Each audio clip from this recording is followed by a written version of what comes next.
सब कुछ all is well है? हाँ, आरजेडी में सब ऑल इज वेल है। लेकिन घर की बात बाहर आ रही है और बाहर के लोग रिएक्ट कर रहे हैं।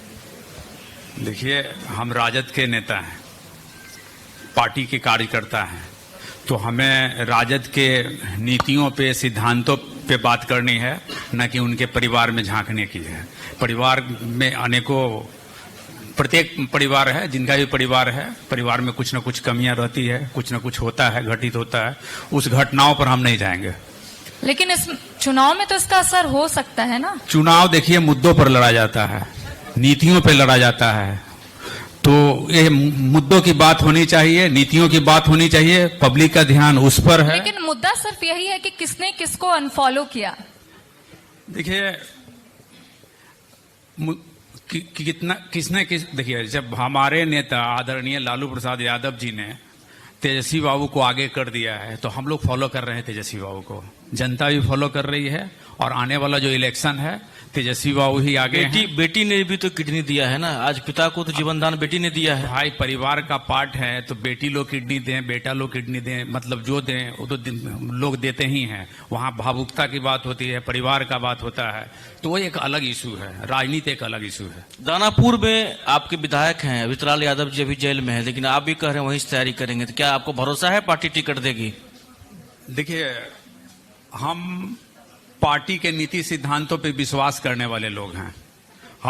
हम उनके तेजस्वी बाबू के मिशन को, तेजस्वी बाबू के विजन को और दीनानाथ प्रसाद के मिशन के तहत दानापुर में गए हैं। और दानापुर के जन में जो कल्याणकारी योजनाएं हैं, जन कल्याणकारी योजनाएं हैं, जो पार्टी का संदेश है, उसको जन जन तक पहुंचाने के उद्देश्य से हम दानापुर में घूम रहे हैं।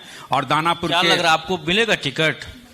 देखिए, हम तो बोले ना कि देखिए, टिकट ही प्रायोरिटी नहीं है। पहले तो मेरा मतलब कि देखिए है कि उनके संदेशों को पार्टी जो निर्णय ली है 2025 के इलेक्शन में, उस इलेक्शन में उनके जो कल्याणकारी योजना है, जैसे महिला सम्मान योजना, माता बहनों का सम्मान योजना, 400 का पेंशन 1500 रुपया करना, 200 यूनिट बिजली फ्री देना,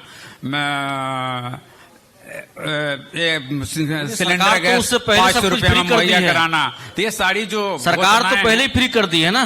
देखिए, सरकार पीछे पीछे चल रही है, अभी कंप्लीट नहीं की है। जो हमारी योजना है उसकी आगे भी है। तेजस्वी आएंगे, तेजस्वी आएंगे। इस बार मुद्दे क्या होंगे? इस बार मुद्दे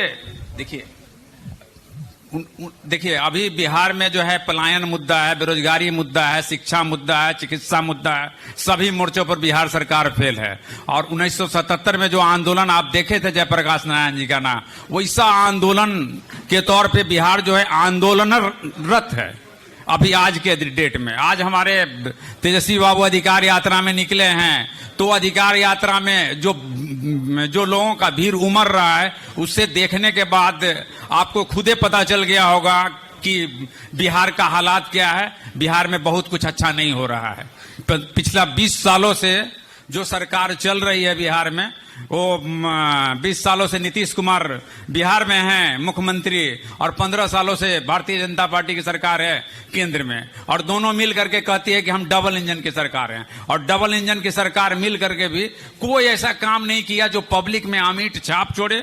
पब्लिक मतलब कि उसको गहराई से ले। सीट शेयरिंग को लेकर चर्चाएं कब होगी? क्योंकि कांग्रेस ने स्पष्ट कर दिया है कि 90 सीटों पर कांग्रेस चुनाव लड़ सकती है। चूंकि अगर 2020 के चुनाव की बात करेंगे तो कांग्रेस ने 70 सीटों पर चुनाव लड़ा था और 19 में जीत हासिल की थी। हालांकि 2 लोगों ने पाला बदल लिया था। तो इस बार आरजेडी का क्या होगा? आरजेडी कितने सीटों पर? देखिए मैम, सीट की बात है तो ये हाई लेवल जो कमेटी है, बड़े नेतागण हैं हमारे, वो सब डिसाइड करेंगे, उस पर हमारा कोई टिकट। दानापुर का विकास हुआ है? आपकी पार्टी के विधायक है, विकास हुआ है दानापुर में?